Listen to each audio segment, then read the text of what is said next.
Before we get into today's episode of the podcast, I want to just make sure you guys are subscribed to the channel. We're at 1,097 subscribers, 3 more away from 1,100. It would be so appreciated if you guys would just hit that simple button. I just want to know what you guys want. Like this channel is about you. Let me know what kind of topics and podcasts you want to see in the future. But without further ado, let's get into today's episode, Major League Baseball 2026 preview show. Enjoy.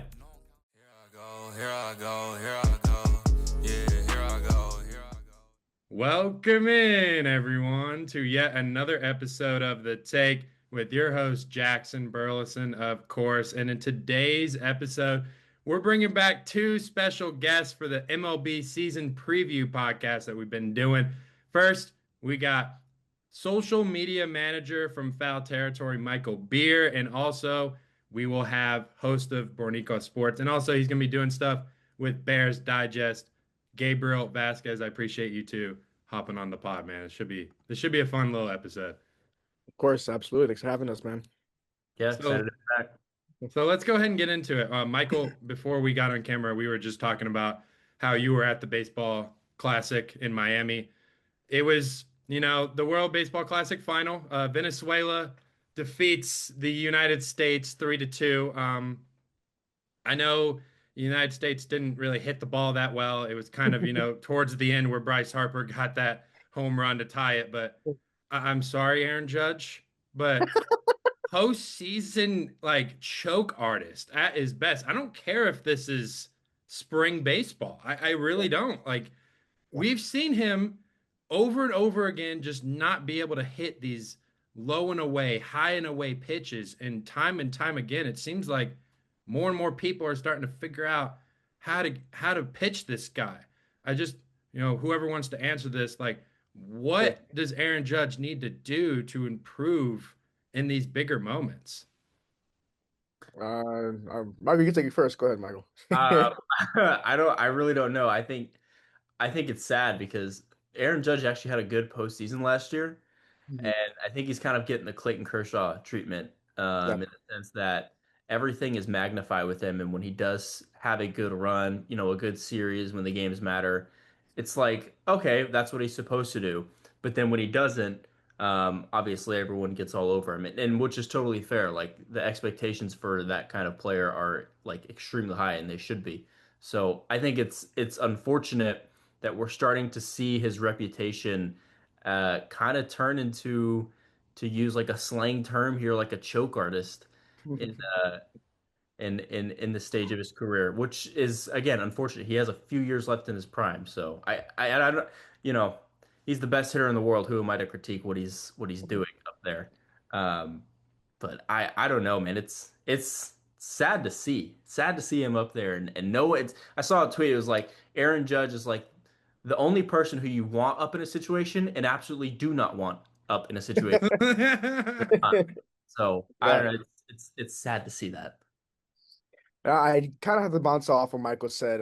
I will say, though, and I always say this towards JB, with great players, it's a team sport. So I've been seeing a lot of diehard Yankees fans, diehard Aaron Judge fans, kind of backing him up. But I see where you're coming from, JB, and I'm on both sides. If you're the captain, you're the star, you have to contribute in some way, shape, or form. And he did basically nothing. He had we had a couple home runs, one off Mexico and one off Brazil. Okay, cool. You didn't do anything in the semis or the final. 0 for 4. I mean, you just can't really. I guess the reputation is bad enough on him for the biggest games, but now it's even worse with him being the captain of the team and then not producing. So obviously, Michael says he's one of the greatest hitters ever. He's already proved that, but now he has to get over that hump. But it's just his bad reputation time on time again with the postseason has led him to now everyone sees him as a choke artist. But like Michael said, he did have a good postseason last year hitting. So now we just overlooked that one small sample size of a year into everything. And it's just kind of unfortunate. But again, it's baseball. It's a team sport. You can blame Schwarber, Harper, Bregman, Kyle Raleigh, who didn't contribute at all. They all had horrible averages. The whole team averaged 250 throughout the whole tournament. So It's not a Judge issue, it's a team issue, but because he's the captain, he takes the most blame. So that's where all the heat goes for. And I feel like there was a lot of heat towards like Mark DeRosa as well. Like on the manager side, I feel like he was getting criticized a lot of like how he was kind of managing this team Mhm. throughout this run. And I hear you on the Judge thing. It's like a team sport, but at some point you got to hit a baseball. I Yeah. mean, you can't just be sitting and staring at some of these pitches. Like there, I mean, there was one pitch that was like, you know, kind of borderline on the zone.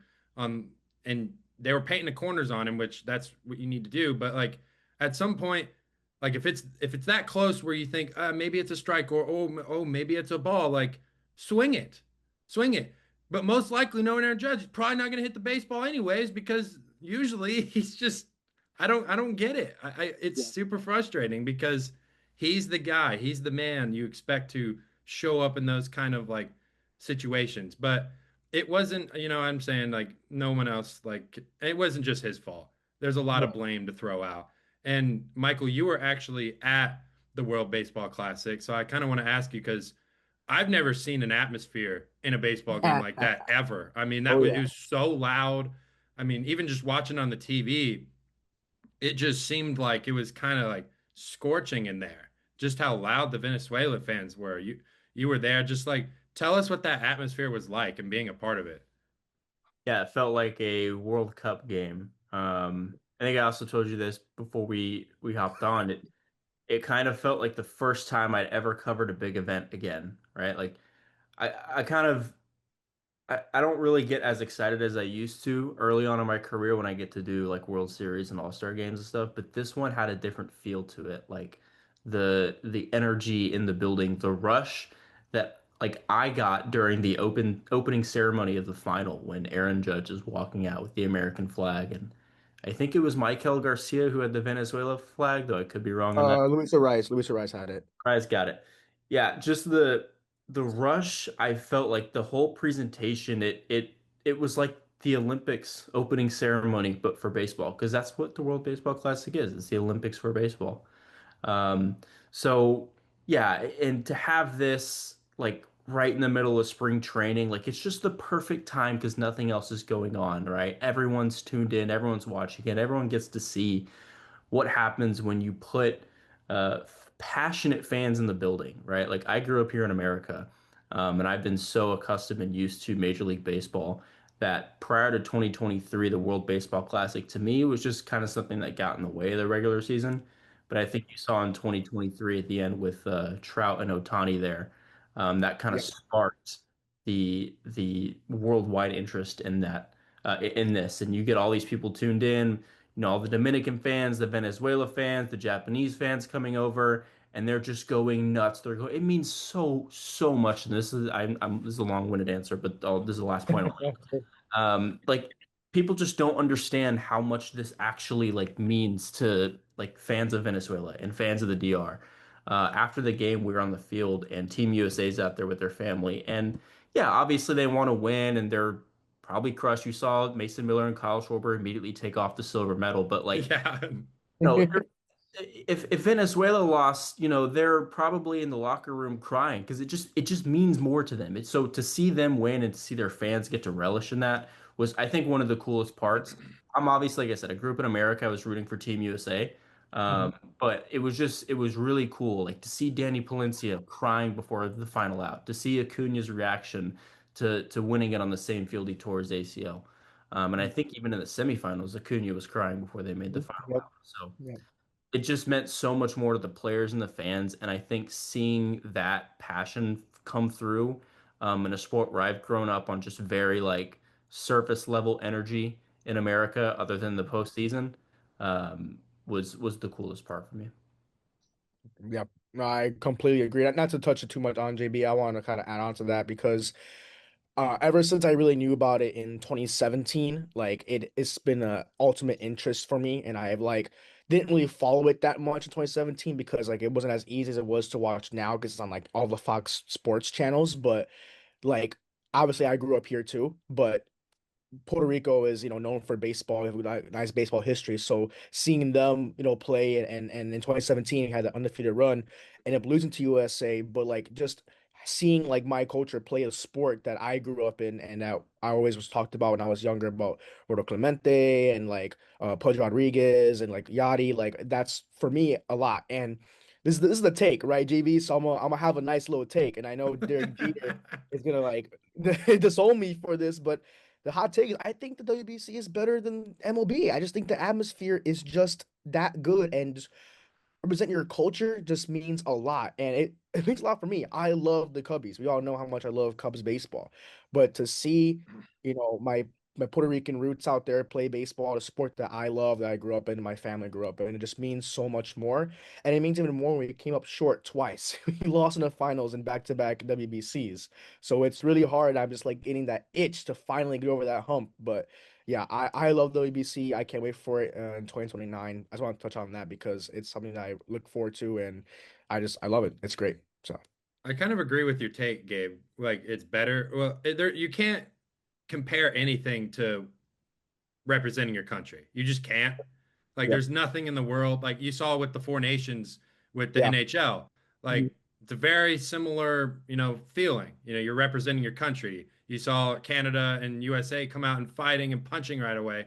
Like with the World Baseball Classic, you're gonna put your heart and soul out there, not just because, you obviously want to win, but you want to bring it back for your country. And I obviously did think the World Baseball Classic trophy is pretty yes, cool. I mean, yeah, I think it's it's a really pretty cool cool. trophy. And just one more question to kind of wrap it up. I wanted to ask you, Gabe, about Venezuela because they win their first ever WBC. They make this magical Cinderella run. Mhm. No one expected them to make No, it. Kind of no, what we were I talking mean. about, Michael. Just like what impressed you the most about them? And yeah, Michael, you can answer as well. Yeah, I just think really the consistent hitting that they had. I mean, and the clutch hitting too. You saw like Willie Abreu with the huge home run against Japan. Like knocking off Japan was like the deal breaker for me. I'm like, these guys might make a huge run. Then they knocked off Italy too. They just had that clutch factor, and they were down, and they didn't stay down. They got up and they used themselves as a team. Like Suarez said in the post game, like they're all family, they're all brothers. It meant so much to them, and they all just really just locked in and made the most of it. They had fun and they let their talents show on that field. They wear their heart on their sleeve, and I really like how they came together, whether they're rivals or teammates, and they won the whole thing. And I didn't see it. I mean, they went 6-1. I thought when they lost to DR, like they probably get knocked out in the quarters or whatever, because obviously Japan's the powerhouse. But they really showed out, and a lot of players stepped up, and obviously Michael Garcia, the WBC MVP, really helped out with huge homers throughout the tournament. So it was really fun to watch, and it helps when you have a nice closer. Daniel Palencia, the Cubby, was perfect throughout the whole series. Yeah, yeah. So good to see him rocking over there. But yeah, it was fun to see, and I'm really happy for them. It was nice to see someone else win. I didn't mind if US won as well, but it was nice to see someone else win, especially like in the Latin community. So I was really happy whoever won in general, but it was good to see. Yeah. Just to piggyback off that, I mean, you have Andres Jimenez hitting in the middle of the lineup. That wasn't by any means necessary like a dream team like USA had. So I think that speaks to what we were talking about earlier with how much more it means to the Venezuelan players and the players of the Dominican Republic, all the people down there and the group down there. Like again, not to say that USA wasn't trying and didn't want to win, but let's not act like they were playing with the same passion that Venezuela was playing with. Like I do think it means a little more to them. It means a little more to a World Series because it's a way of life down there. And so yeah, that's what happens when you play for your country and you play for your country with that kind of. I mean, if you guys don't think that these players are thinking about the next World Baseball Classic from the Oh, second one is over, you're completely wrong. Like this, oh, we were there. Me and Trisha Whitaker were there doing interviews, and one of the most it's popular awesome. questions we asked were World Series or WBC, and all the Venezuelan and Dominican players were pretty much saying, playing for your country is different. Some of them even came out and said that the WBC is more important to them than a World Series because their countries made them. So, in that sense, it does make sense. And so I think it just shows with Venezuela, you don't have to have a powerhouse stacked team. Mhm. You're saying with what they call the power of friendship. then The power pressure.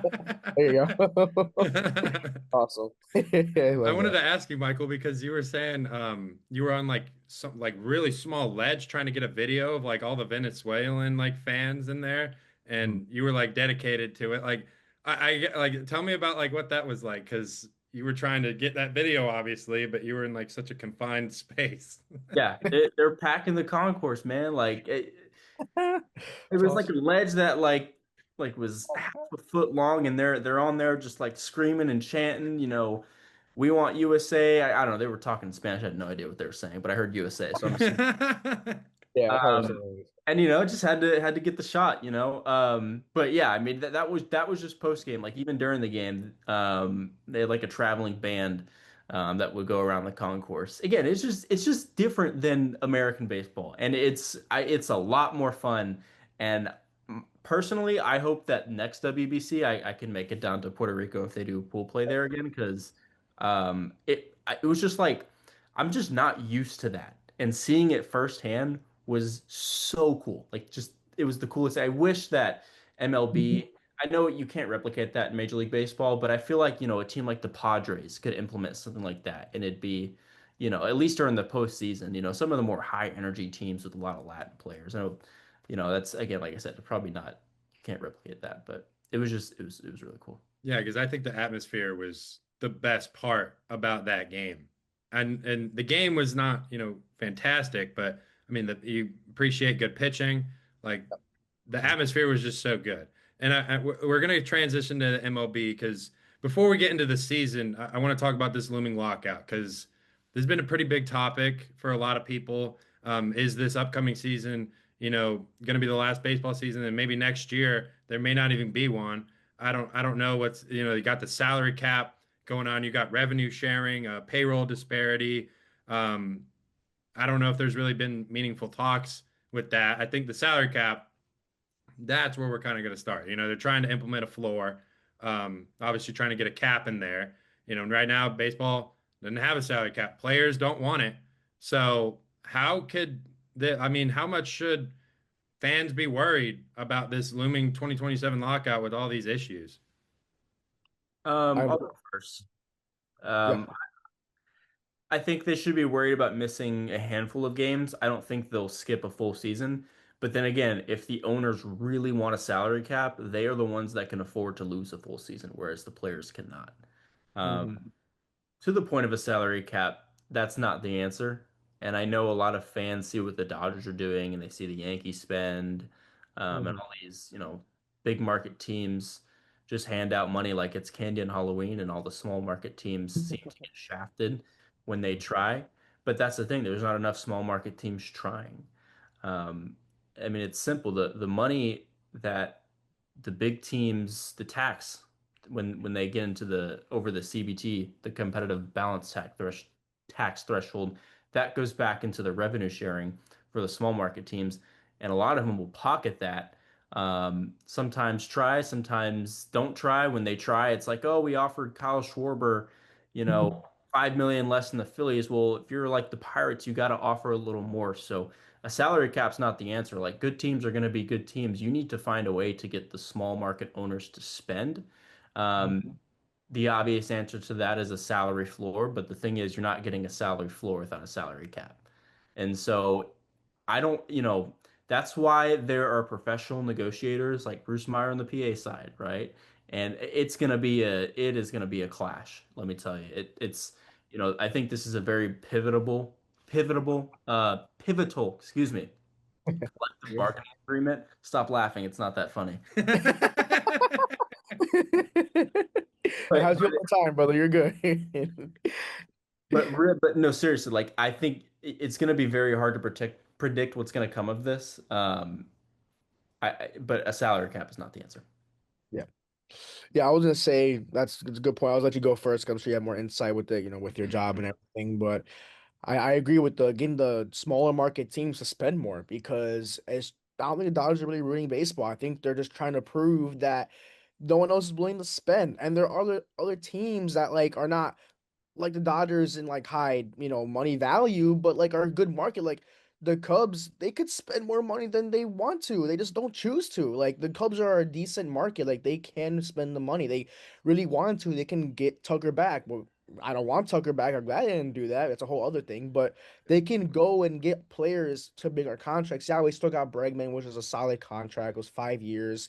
But like still the Cubs have had that issue of not spending. And even the Red Sox too, they let go some of their players, like not re-sign them because of the money issue. So I just feel like I agree with Michael. Try to find or implement something that maybe has the smaller owners make more money or spend more money. Because the Brewers didn't do anything this offseason. They didn't spend anything, and they're a smart market team. They use that power of friendship that Michael was saying earlier. So they have to find a way to definitely implement that because baseball was really on that. It's not like any other sport where they have a cap like football does. Like almost all the big contracts in sports come from baseball. No, like it was Trout for a little bit, and it was Otani, then it was Harper. Like it was all not in that order, but it was all like jumbled up. They all came through baseball. Really. I know Garrett Cole was in that mix too. So that's where it comes down to. It just comes to the owners. Like they just got to find a way. Or in that case, then get rid of the owners that don't want to spend money and get owners that have money and try to win. The Mets got someone, Cohen. He ended up spending a lot of money. It kind of bit him in the butt. Give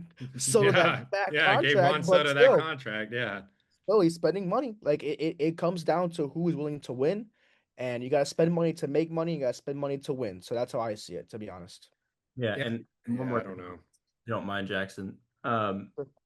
MLB doesn't have a parity issue. Like the Guardians are in it every year. The Brewers are in it every year. 2023 are the Rangers and Diamondbacks. Those are both teams in large markets, but it's not like the Yankees or the Dodgers, right? So just because the Dodgers have won back-to-back titles doesn't mean that, oh my gosh, there's a competitive balance issue. Like look at the NFL. They have a salary cap, and the Chiefs are constantly in it. The Patriots dominated the league for a long time, and they were just in it again. Like I said, the good teams will always be good. A salary cap isn't going to change that. Um, Mhm. I so agree. Yeah. it's not a competitive balance issue at all. And also, you're going to stop the sport when it's at its best. Like we just had the WB, we just talked about the WBC and how great it was, right? The revenues are up, attendance is up, salaries are up. Like everything is trending up, and you're going to stop that for what? Like, come on. Yeah, I agree with you. I don't think the salary cap is the answer at all. I think it's just going to ruin baseball because the whole point of baseball is to not have a salary cap. So you have the flexibility to spend whatever you want. But it's not, the Dodgers' fault that the Oakland A's don't have a payroll of over $100 million. And same with the White Sox. But Mhm. the problem with that is like with the floor, you're going to be asking like, those teams to basically spend double what they're spending now, which Right. that's kind of extreme, especially when if it happens so quickly, what are you going to do with your existing payroll? Are you just going to end up, restructuring contracts just to meet the salary floor, and it's not really even going to help you at all? I mean, I don't even I think all of this is not good, and I get why the players don't want it because they're not going to make as much money. You're not going to see a Juan Soto type contract or an Otani type contract anymore if there is a salary cap. It's just impossible. You can't do it. And I don't know what the number is they're shooting for, Michael. Do you know what number they're shooting for with the salary cap? Believe it was reported. I don't recall exactly what it was, but I do real quick want to say something to what you just said about it being extreme that these small market teams are gonna have to spend double what they are. I don't think that's the case at all. I think if people understood truly how much these small market teams are profiting through the revenue sharing because of the competitive balance, like think about the Dodgers, their competitive balance payroll is I think more just the competitive balance payroll, like the money they're paying above the threshold that they get taxed is more than like 20 teams major league payroll. If people understood, like if the books were open and we could see the financials, how much these small market teams are actually profiting, I don't think it'd be much of a surprise or extreme for these owners to have to spend double than what they are. So And I I'm sorry. looked up the number. It said the hard cap they're trying to get is 260 million to 280 million, Yeah, okay. That's what I thought. which is Okay. like, come Yeah, on. that's yeah. Yeah, no, literally. The Dodgers That's are like screwed. The Dodgers are yeah, screwed if that they're happens insane. Yeah, because you're going to that's have nothing. like, with the NBA, you're going to have like, first and second apron, luxury tax. The Dodgers are going to probably go ahead and pay it because it's penalties over the salary cap. But like, how long can you go with paying that? That's the question. Are you going to have to start trading players? or even just Right. cutting them just Right. because you can't afford them anymore. Right. Exactly. Exactly. And I think that's what they're trying to do with that. I guess not now with the cap, but like what they're trying to do before. Like I think Blake Snell did it too. Otani did, kind of like deferred his money. That way they can keep it down, but to pay it later. But it's, I wouldn't say it's high risk, high reward, but I would say it's like a win now mentality because obviously the Dodgers, back then, like for years before they started winning, were choke artists in the postseason, which is why I guess now they're like, yeah, let's win and let's defer all this money for these players and then pay them back later, I guess, like Otani. But it's working. They won back to back championships, three in the last maybe 5-ish years if you want to count 2020. But like, still, I think, yeah, like I said, it's not what we need. But they deferred the money, and it's still proving the point that they still want to win, but kind of saving money, if that makes sense. So I. I think it's more of an attack on the Dodgers because of what they're doing. We're gonna try to save baseball. That's just my opinion, to be honest. Yeah, it's a I hope it doesn't really impact next season. Yep. I really don't. Let's get into this year though, because we're still having baseball this year. The first segment is the who do you think is going to be the most improved team in 2026? I'll kind of start this. I just want to say right now, the San Francisco Giants have had a fantastic offseason. I think they've really put themselves in a good position. They were 81 and 81 last year. I think they can. I don't think it's unreasonable to say they can win 90 games. I mean, you got first year, full season of Rafael Devers. He seems happy where he's at. He seems happy. We'll see how long that lasts, but he seems happy. You get Harrison Bader in the offseason. You also signed Luis Arias as well. That was a little bit of a shocking signing to me. I was a little bit surprised, but they put him on like a 1 year prove it deal. Mhm. So, I mean, and you got Logan Webb, who, probably going to be a Cy Young candidate.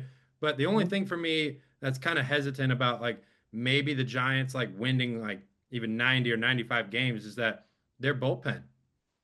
There's a lot of question marks with their bullpen, I feel like. And then that DH spot, they've got Eldridge, that young prospect. He's got crazy power, but I don't know. I don't even think they're going to throw him in the opening day lineup yet. But I'm very curious to see what the Giants can do. I think they can improve. I think they can be the most improved team because, I mean, the numbers with Devers last year don't really back it up. Like, hey, with Devers, are they going to be as good? Like, they kind of were actually worse with Rafael Devers in the lineup last year. But I mean, again, I think that's just, you get a superstar player like that, you kind of got to feel it out. And I think they've had a full spring training. They also have a new manager, Vitelio. They get him from Oh, Tennessee. yep. Mhm. I would be very interested to see kind of how he comes from the college game and to the pro game. Because I don't know how many guys have really made that transition.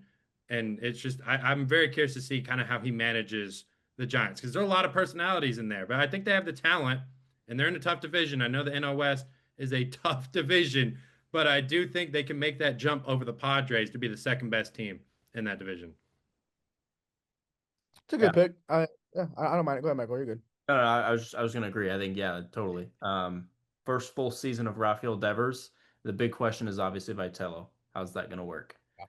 Did Yeah. he surround himself with enough experienced people on his staff? I think so, but no, I think it's totally fair to assume that they can win 90 games. But yeah, the bullpen is a big question mark with them. What Yes. about you Yeah. guys? What's your most improved team that you got?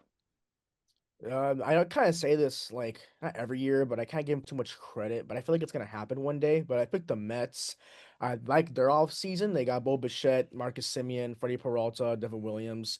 They did lose Pete Alonso. Like I was a huge loss for them. But I feel like with those additions, especially in the pitching side, it can really help them. They did just miss the playoffs last year, and the Giants also just missed it as well. It's gonna be a weird like in a wild card race. But I just feel like if Soto can have the season he had last year, I know they were giving him crap about it, but he had a career high in home runs.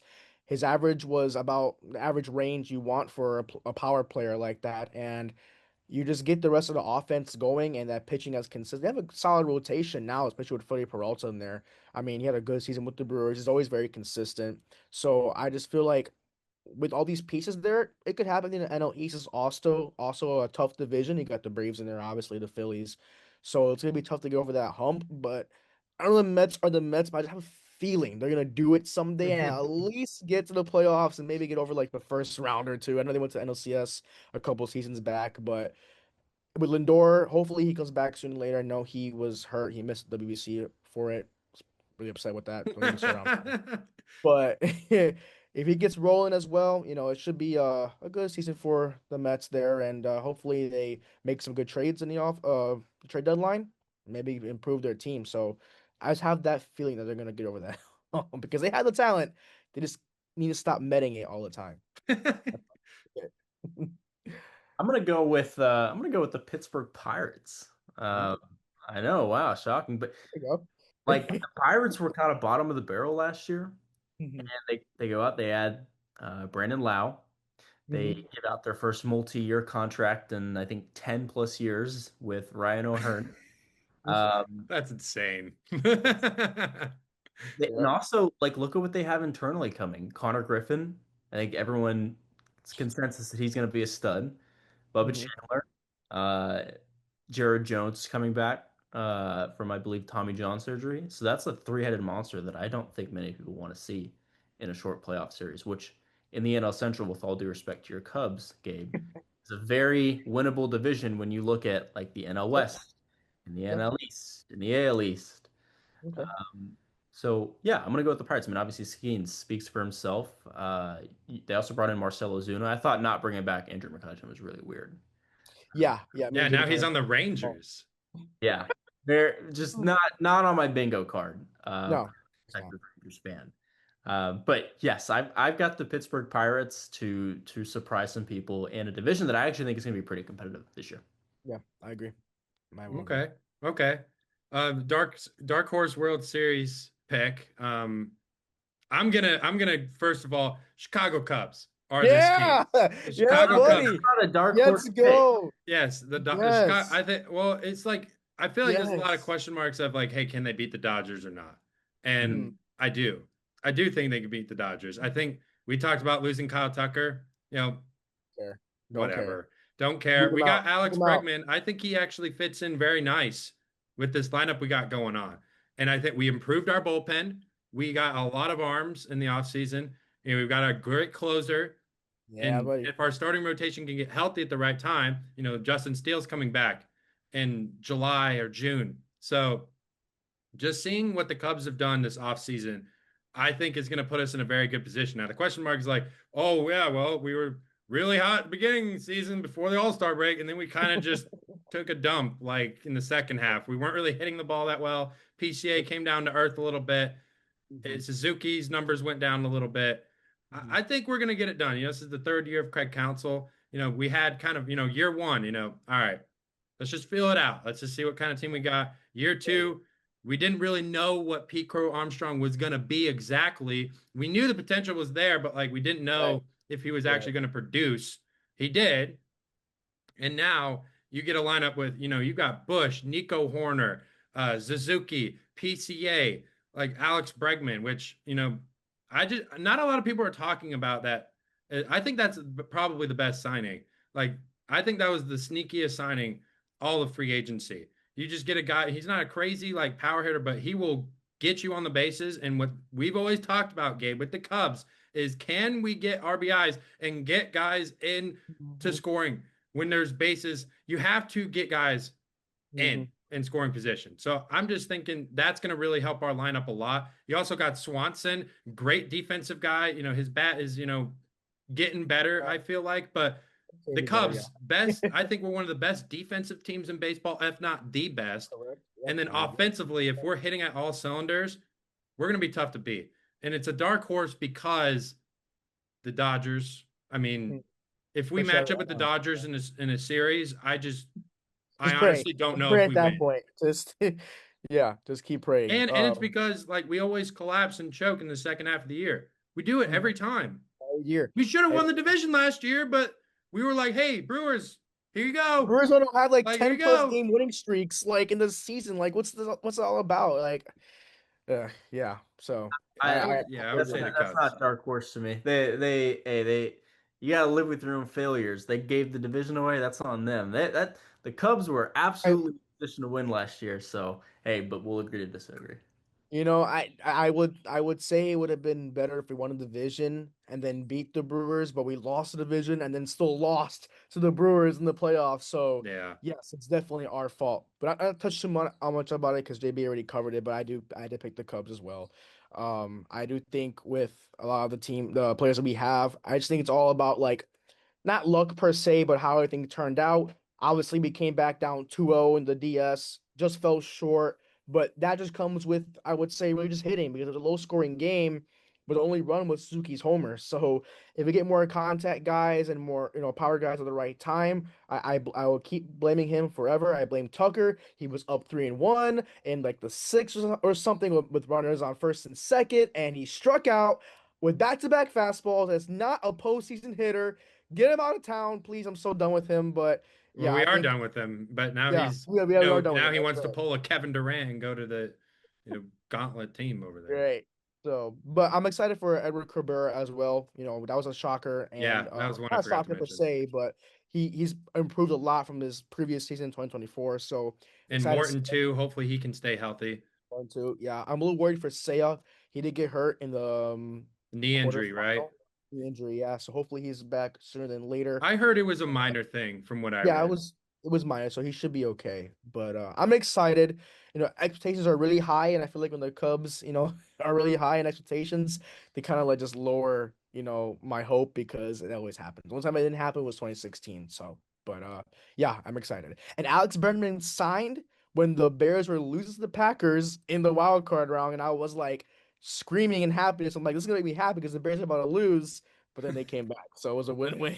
But I'm done with that. I'm all good. Just go Cubbies, man. Hope we go all the way this year. All right, I'm gonna completely contradict myself, making fun of y'all for choosing the Cubs as a dark horse pick because my dark horse pick is the Atlanta Braves, who are totally capable of winning a World Series. Um, I think after their horrid season last year, they Hmm. are primed for a comeback. Like people forget how much star power is in that lineup. Yeah. Albies, Acuna, Matt Olson, Drake Baldwin, Mike Harris, like the list just goes on and on. I mean, and they're the top of the rotation. Like that's not a rotation if they're healthy that you want to see in the playoffs. Strider, Schwellenbach, Sale.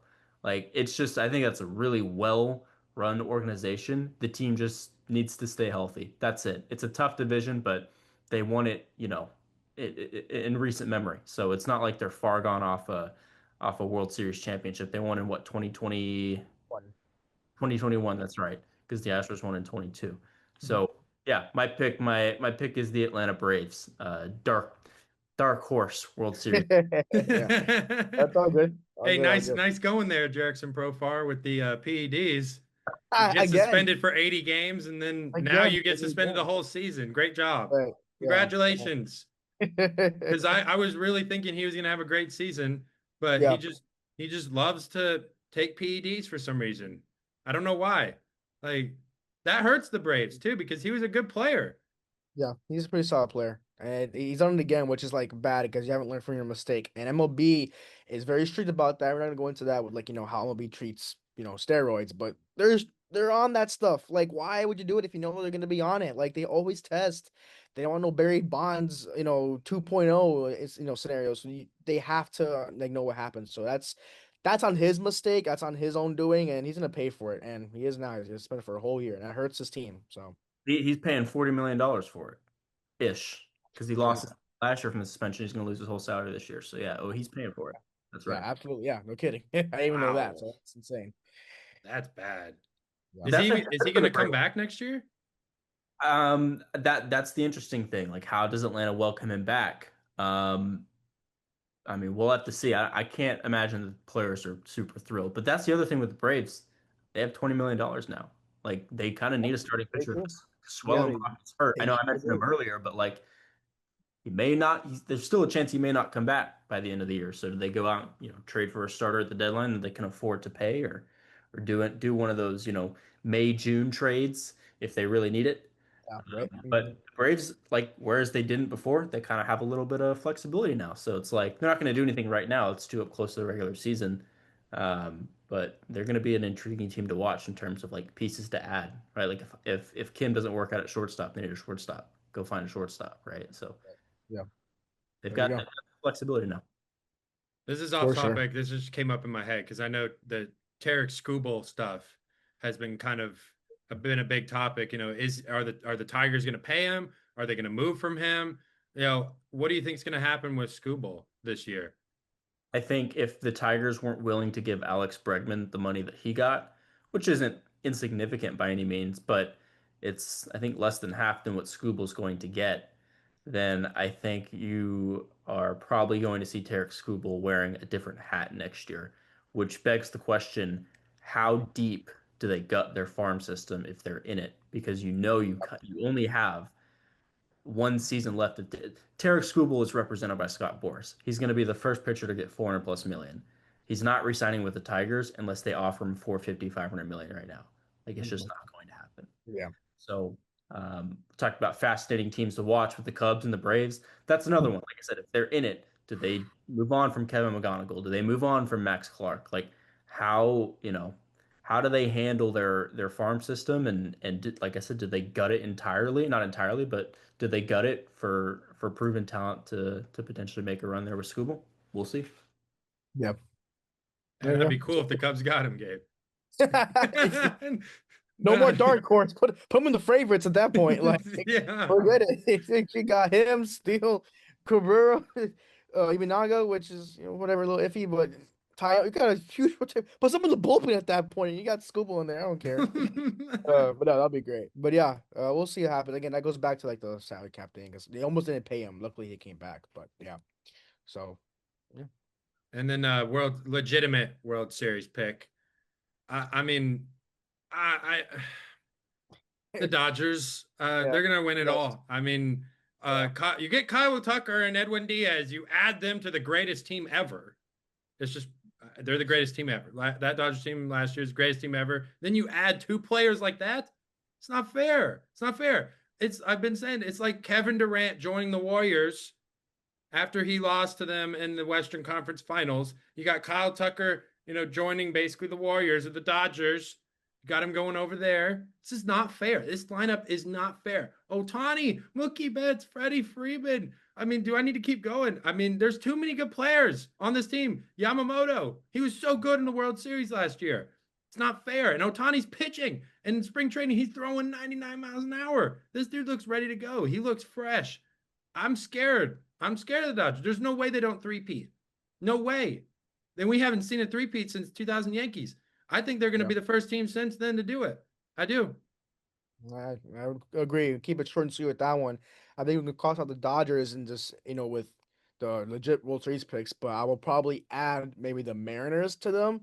I know they fell short last year in the championship series, so it'll be nice to get like their side of the ball on it in the fall classic. So it'll be nice to see them in there. But like you said, like who's stopping the Dodgers? It'll literally be a miracle. It'll be the miracle on a baseball field. You can call it this point. Make a They whole have to movie. get hurt. They have to get injured. They have Yeah. to. The only way Uh, people beat them. Yeah. I could see that. Yeah, honestly. I mean, I think a lot of them to get hurt too because they got so many good stars that like maybe one or two guys that get hurt. Oh well, all right. We got three other MVPs in the lineup. Like, so be it. Yeah. I, What I else? I I agree with Jackson. It's the Dodgers. I actually think, I'm not going to try to be cute. No, the Red Sox, Yankees. No, it's the Dodgers have given everyone a reason to pick them to be their World Series favorite. I do think though, my hot take here is it's going to be Dodgers Blue Jays again in the World Series. I, Um, I can see that. I can see that. and at Yeah. that point, I mean, the Dodgers were literally this close. Isaiah Kiner for left at home plate to losing the World Series last year. So at that point, when you get there, it's kind of a toss up. But yeah, I mean, they got to get hurt for them to remove themselves Yeah. from the favorites category. That's so messed up to say, but it's so true. Yeah, it's true. It's absolutely true. It's a fact. It's literally a fact. And the So Blue Jays were so close that I feel like signing Kyle Tucker last year. So imagine if they do get him, how different it yeah. would have actually looked. Because some people probably would have actually legitimately picked the Blue Jays to win the whole thing if they do get Kyle Tucker. Right. Yeah, Yeah. well, I mean, they now have a full season of Shane Bieber. They got Kazuma Okamoto. They got Cody Ponce. Like people forget Cody Ponce had like a sub 2 ERA in the KBO. He was the Cy Young over there. He's a starter for them now. So yeah, they lost Bichette. They didn't get Tucker, but that's an improved team in my opinion. So I will you pick agree them. with the Dodgers pick? I think is it going to be Yeah, unanimous? yeah. I think at this point it's just all LA. It's just all Dodgers. Like, I think it's funny enough to say that because if they do get knocked off, like whoever upsets them, it's just gonna be nice relief. Like, you don't want to hate on them, but you kind of do at the same time because like you're literally like we said, the Chiefs, the Warriors, the Patriots. Back then of the MLB now. It's just kind of how it's come down to. So. I mean, it doesn't hurt me too much because I guess, Otani gets 3 rings, so he continues that GOAT chase. But if I He's don't, not. No, there's no chasing no more, that's Gabe. right. He There's no is the chase. He GOAT. is the GOAT. He is the GOAT. He That's is right. the GOAT. You know, Thank you. Right. he Yeah, JB is. actually, thank you so much. Yes, he said it's a GOAT. That's right. I Well, it's forgot just about a that. fact. It's just a fact. It's hard to run away from it anymore. Before he had a World Series, I was like, I'm scared to say it. But then after that World Series, Exactly. I was still like scared to say it for a while. And then after number two, I'm like, okay, fine, give it to him. Yeah, just he's No it. one's done anything better than him on a baseball field. No one. He, unlike Judge, not to have too much crap on Judge, but he shows up in the biggest moments. Yeah, he does. Just does. He had an amazing game 4 NLCS. Like, that's probably the best performance on any player on any field, any court, anything. It is absolutely insane what he does. It is a generational gift. Not even talent, a generational gift on what It's a he once in is. a lifetime. Once in a lifetime. It is absolutely incredible. I love watching him. I love to record him every time he bats because I have to get it.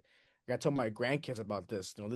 This No, guy here yeah, is the GOAT. seriously. You're gonna be Yeah, like, oh, you know, you're gonna tell your grandkids, oh, Shohei Ohtani, you missed out on the greatest baseball player ever. I grew up with the Yeah, greatest baseball there player you go. ever. Yep. Yeah, for sure, man. We're lucky to see him play for sure. And he's gonna hit a home run. Like that's a Yeah, almost guarantee. all the But time. that's what Judge's supposed to do, like you said. Like Judge's supposed to be hitting home runs. And the Yep. pop off of Tani's bat is just insane. It's insane. It's like a bomb went off. It just explodes. It's It like a is machine swinging. right. Literally. Like Literally. it's so perfect. Even his pitching, like he looks like a pitching machine when he Hmm. pitches. And he added to his repertoire. Yeah, Like he added more movement in his pitches. It's been incredible. I want to see if he can like get into that Cy Young talk. I know it may be a little bit difficult with him playing two ways, but I want to see if he can get into that Cy Young talk this year because that for would sure. be quite an That'll be a great accolade to add. yeah, great addition to his amazing resume already. So yeah, I agree with that. I'm assuming he's both of y'all's MVP pick. Actually, he's not. Um, I Not for mean, me, no. I mean, I I didn't want to go with like yeah, a boring MVP pick I just agree. because I mean, obviously, Otani and Judge are Yeah, they're the answers for they just that. keep winning. But I wanted to go with a fun pick. Yeah, let's get into that. Who do you guys got for Oh my AL God. and No, NL figure MVP? you said you have a fun pick. I want to hear your fun pick. You want to hear my fun pick? Okay, so for the NL, I got PCA. Yes, I've got PCA. man, bro, we're I so think, linked. I think, We I are think. so linked. I didn't even talk to you about this. We're so linked. It's crazy. I'm telling you, I think PCA is going to have a better year than he did last year. I agree And with just you. because he can understand, how to play a full season with the responsibility of being a star player and he played on the World Baseball Classic Team USA. He saw the best in the world, how they do it, how they lead, and he's a young player. I mean, he's going to his fourth year, really just second full season in the Mhm. MLB. I mean, he's a young guy. He's got speed. He can hit the baseball. He can also hit for power when he wants to. He's a great defender in the outfield. I mean, one Gold Glove. So he's a very good player, and I feel like if he can just stay consistent, Yes. and I think Chase. he's going to kind of dictate if the Cubs can be a second half team or not. If he Right, can stay right. consistent, if he was consistent last year, he might have hit 40 home runs.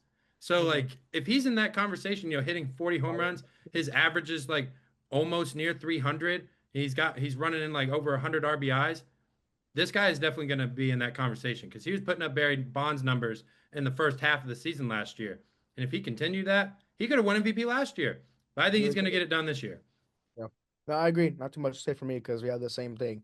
I would say though to add on to those accolades last season, he was the first Cub since Sammy Sosa to hit 30-30, which is, back in 93, 95. So it's been a while since a Cub has done And he's that. 23 years old. He's Super 23 young. years old. He is Super so young. young. Yeah. This is not even Michael. prime PCA yet. It's Right. not. That's the scary part is he's going to get better from this time. He's going to get better. Yeah, like you mentioned, 35 stolen bases last year. That's amazing. That's great. He can definitely get more for sure. He just be more consistent, stay healthy, and I would say one thing for his bat is just not swing at everything. Just be patient, and that's hard to teach because you can't really teach that because it comes within like the passion of playing. But if you can just stay off the junk in the dirt and not replicate the second half PCA, yeah, he's gonna be MVP for sure. And what But was he batting like 347 in the World Baseball Classic? Something he ridiculous. went down a little. He was like around 290. He's bad, but it's still really good. 290. That's better than he was in the whole season. He batted 247 last year, but that was with the horrible second half he had. He had a great first half. I think he was batting around like maybe 270-ish the first half, which is still really good. And with that power he produces, and he hits a lot of doubles, extra bases, that speed, he's just a 5-2 player. He's got to be more consistent and not chase as much. So me and JB think alike. Great minds think alike, JB. Go Yes. Cubs. I'm gonna stay in the NL Central for my National League MVP pick, and I'm gonna go with Ellie De La Cruz. Okay. I think this is just finally the year that he puts it all together. The thing is, though, you don't often see MVPs win it from teams that aren't ultra competitive. Like Yeah. the Reds were in the playoffs last year, but I think the Reds need to be like they need to be, like I said, they need to be ultra competitive. So um, they got to add some pieces around him so he can knock some runs in, and he's going to be hitting at the top of the lineup. But I don't know, he turned down the large extension for a reason. So I think this is the year. I think he's entering what his junior year in the league. So this is the season for me that he finally puts together. And obviously the obvious pick is like Otani here, but I think I'm gonna kind of stick with the dark horse thing that you guys got going. Which, by the way, I really like the PCA pick. I agree 100%. He's got to stay off the junk, but also at the same time, like if that's what if that's what works for him, I think if he tries to shrink his zone too much, he might run into some issues. So again, that's his adjustment to make. That's why there's coaches in his ear, and we'll see how he responds. He came out and said that he wanted to kind of stop being so aggressive at the plate. But yeah, I think if he tones that down a little bit, the dude's on his way to being a stud in this league, like Mhm. 100%, 100% MVP candidate. And what Yeah. about the AL? What do you guys got in the AL? I've got a from the Boston Red Sox. I got Roman Anthony. Again, the obvious one Oh, is okay. Aaron Judge, but I Damn. think Roman Anthony he's got what it takes. He's playing on a large market team. He's playing in a potent lineup, so he's got protection around him. He's gonna be able to drive guys in. Um, I don't know, man. He's just again like this is a player that is young, and I really think he's got what it takes. The Red Sox gave him the extension for a reason. I was honestly a little surprised that he took it because I think he's worth way more than what he got. Uh, but I've got Roman Anthony, assuming he can stay healthy. I Okay. have that one. That one I do like. Might be a little too late for this. I just feel like he deserves it, but I would go Jose Ramirez. I feel like he just fell short with it. I think he's a great player. He's very consistent, high average, good power, solid defense. He steals some bases too. So, and he's finished in top five MVP voting in the last 2 seasons. So I just feel like his prime is kind of past him, but at the same time, like I just feel like maybe what a really hard AL, MVP chase with, Judge and all that. I just feel like maybe he'll get it. But dark horse, so you want to hope. So I like him. I wish he had one to like put more accolades on his resume because he deserves it. But it's harder out here with Judge and everything else in the AL. So I'm gonna go the ALCS MVP, Vladimir Guerrero Jr. oh I damn. think he is a guy that I think his numbers were a little bit lower last year, 23 home runs, but I think he can get back to kind of where he was at like the 2021 season. He just had such a great postseason, great World Series. I think that momentum is going to carry in to the season. Kind of what you were talking about, Michael. The Blue Jays, they have a good team and they have pieces around him to make it work. And I think without that kind of pressure of like, hey, you've been to the World Series, let's try and get back. I think his production, I think is gonna, I think it's gonna skyrocket this year. I think his average is gonna be higher. I think he's gonna hit more home runs. I think he's gonna have more RBIs, and he's been healthy. Last year he was pretty healthy, played like 156 games. So that's a guy I'm looking at, and he's getting paid that big money. I mean, let's see. I mean, maybe the Blue Jays are like thinking, hey, we're paying you this big money. Why not have an MVP campaign? Why not? I mean, he's got the name, he's got the power. Now he's got the experience of making a deep playoff run and playing in the World Series and really showing people what he could do on a national stage. Obviously, we knew what he could do, but like he's such a good talent, and I think he could definitely win it, in my opinion. You guys think he's gonna have a better career than his dad? Dad's a Hall of Famer, by the way. Yeah, that's a good Say question. yes, you're saying Vladimir He, Guerrero is a Hall of Fame player. Yeah, I would um, say maybe, I would say it will be maybe. close. It'll be close for sure. He's got to be more. It's got to be consistent. Continue what he did, like I said, in 2021, and even like we did in the playoffs last year. Just try to be almost like that. But his dad was amazing. So it's definitely a hard achievement to In the accomplish. playoffs, he was batting like 397. He had 8 home runs, 50, like 15 RBIs, like 1.289 OPS. That is insane. Like, I Really? mean, that's what I'm saying. Like, he had such a great postseason. It's like, it's gonna try, I feel like it's gonna carry. Even though they didn't win, if they won, it may not have been the same conversation, but since they lost, he's gonna have a chip on his shoulder. And yeah, is he gonna be better than his dad? I think, the next couple of years will kind of determine that. If he gets a Yeah. World Series, maybe if he can get an MVP, I think that'll kind of determine if he can be. Because I mean, his dad was good. So I don't know if he's better than him yet, but he could be, Yeah. maybe. His dad was a Hall of Famer, and he was swinging at worse stuff than PCA was. So that's why that's But why that's why PCA can still swing at junk and be a really good player. yeah, I appreciate that. I know some people give him crap for it, but I can see that too, for sure. Well, plate discipline, it's important. I mean, and sometimes, you get those pitches where it's like, oh, it looks like it's going to go in the middle zone and it just dips. I Yeah, mean, hitting's baseball's hard, man. hard. It's a hard sport to play. It is. It's not easy. I will always back it up saying it's the hardest thing to do in sports. I mean, especially now with all the mechanics they have for pitching and all the technology they got with like how to throw the pitches and the tunneling. It's too much. And these hitters are still doing pretty solid for it, but still, it's no easy task. And I I couldn't forgot do to it. ask, the ABS system is finally going into effect during the regular season. We talked about, during the All-Star game, how it was going to kind of affect that game. And we saw it in spring training last year. Now we're going to see it, for a full MLB season. What kind of impact do you think it's going to make? I think it's great for the game, and I think you're going to see more challenges come of this because I think two is a little, I don't know, that's a little grim to me. Um, what's really going to be interesting is seeing how these teams handle who gets to challenge, right? Like if the 9-hole hitter who just got called up challenges, uh, Um, and Aaron Judge they don't the Yankees lose one and Aaron Judge can't challenge an obvious missed call in the seventh inning with the bases juiced. Um, that's probably going to be an issue. So the consensus, I think, from a lot of teams is that in spring training, they're kind of letting everyone do it, but I think those rules are going to be defined. Obviously, you're not going to see pitchers challenging because every pitcher thinks everything they throw is a strike. But I do that's think so true. I do think that you're going to see a lot of teams run out of challenges in the first 5, 6 innings, and I think at the other end of this, maybe in the next CBA, they add a few more.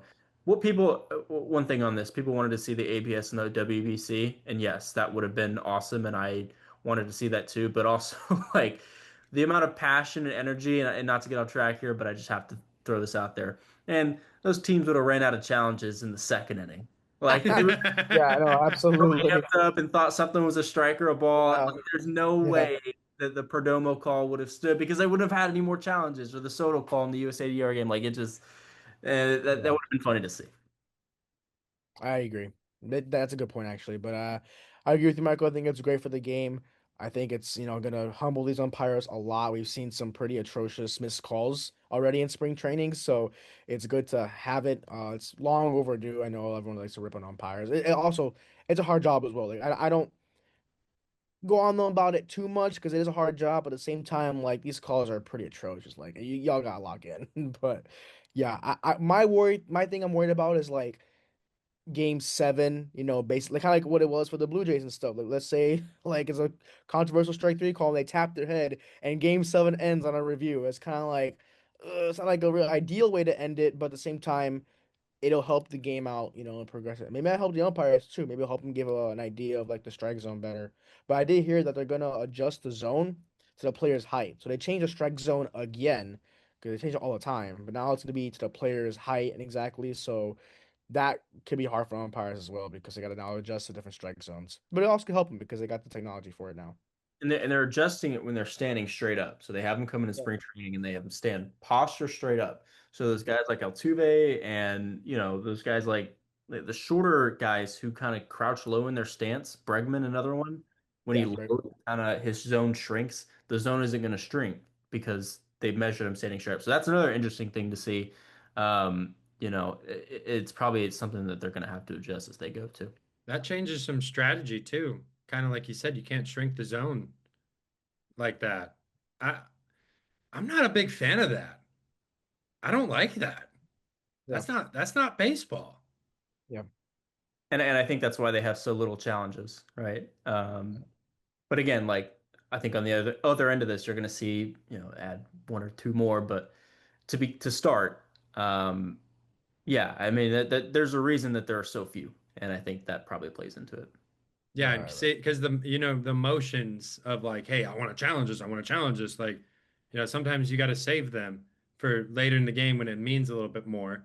We'll kind of see how the strategy evolves throughout the season because I think we're just going to see a lot of trial and error with a bunch of teams at the beginning of the season. They're just going to be trying it just to see what works and see what doesn't work because you kind of yeah, have to at this point because it's new. Obviously, you've had it in spring training, but now you have a full season with it, so you can actually prepare and you can talk about, hey, what are we going to do in this situation? What kind of power are you going to give? What players can challenge, like in your lineup? Like, what kind of power are you going to give? Are you just going to let everybody do it, or are you just going to pick a select few players? I think that's kind of what I'm curious to see over the course of the year is like how these managers decide to attack this ABS system because it is new to the game. And the basketball did the same similar thing. They added a challenge system as well, and you'll see a bunch of you know teams use it early in the game, but then they can't use it in later in the game. And it's like, okay, like it's kind of hard not to use it when you feel like at that particular moment it's important. And yeah, it is. But if you think about, end of the game, ninth inning, eighth inning, seventh inning, those 3 innings I feel like are very important. But also the managers probably were making an argument, yeah, the first 3 innings are important as well. So it'd be interesting to see kind of how that strategy evolves through the course yeah. of the season. No, for sure. I kind of like that they took out the strike zone box on the TV broadcast, so now it's even more interesting for us to see like exactly what's a ball on the strike because we were spoiled for that for the longest, and now I'm actually intrigued on what they're gonna challenge exactly because we can't tell either. So Yeah, you talked about umpires being humble. I think a lot of couch umpires are going to be humbled too because I think they so have too. I an think idea I of the think it'll be strike me as zone. well People for think they have an sure. idea because of the strike zone because of that box, but man, people have no idea. Like seriously, no Yeah. idea. Oh, you're right, 100%. I agree with you. Fans are gonna get like fans who complain about strikes are like wrong 95% of the time. So yeah. Anything else do you guys want to say before we close it out? Go Cubs, man. I'm excited for the season. I might go to Go Cubs. open. So actually, this kind of I don't want to make it about me, but I actually, funny enough, I told Jackson this, Michael, but I'll work for the White Sox as a retail associate in the Fanatic store in the stadium. Yeah, so he's wearing a White Sox hat to work, Michael. I have to wear a White Sox Un- gear to work. So yeah. You Hey, couldn't Imagine that. Imagine that. Imagine being a I'm Cubs fan wearing and having to Cubs wear a White hoodie Sox right shirt. now. Hey. get a job with the Cubs. I applied to them. Actually, they didn't take me.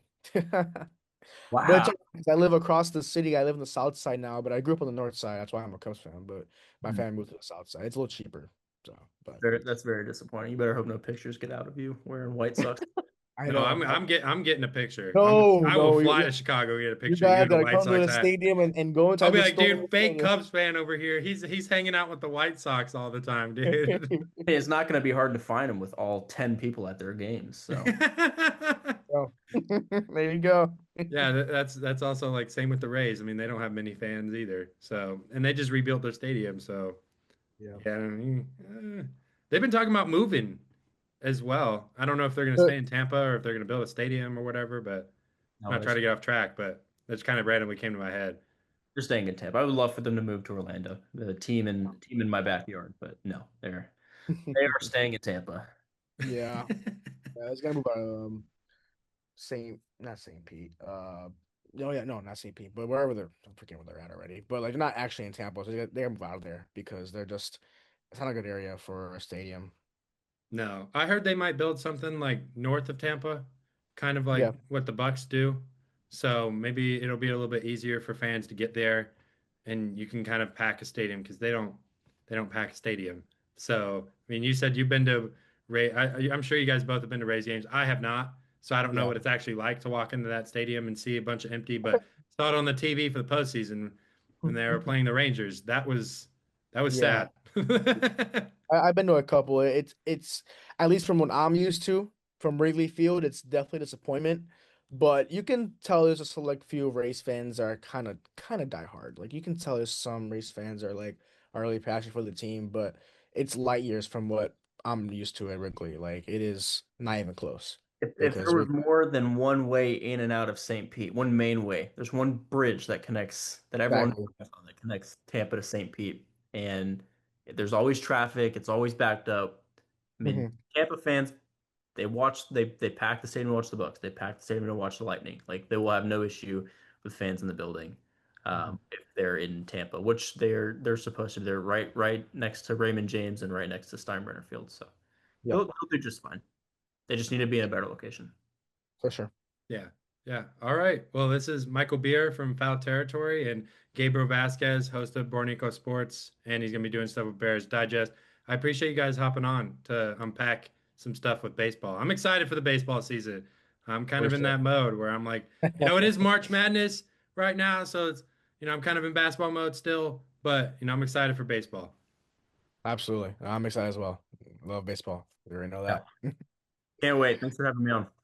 I appreciate you guys hopping on. I'm Jackson Burleson. You guys have been listening to another episode of The Take. Make sure to subscribe, hit the notification bell, comment your predictions and thoughts on this episode, and just keep sharing it, man. We're trying to, get that subscriber count up. We're almost at 1,100, so we're 3 more away from that goal. But I appreciate you guys tuning in. Peace. Talk to me, baby. Talk to me nice. I'm from another world, baby, yeah. Broadway paradise. They think I'm way too cold, cause I put my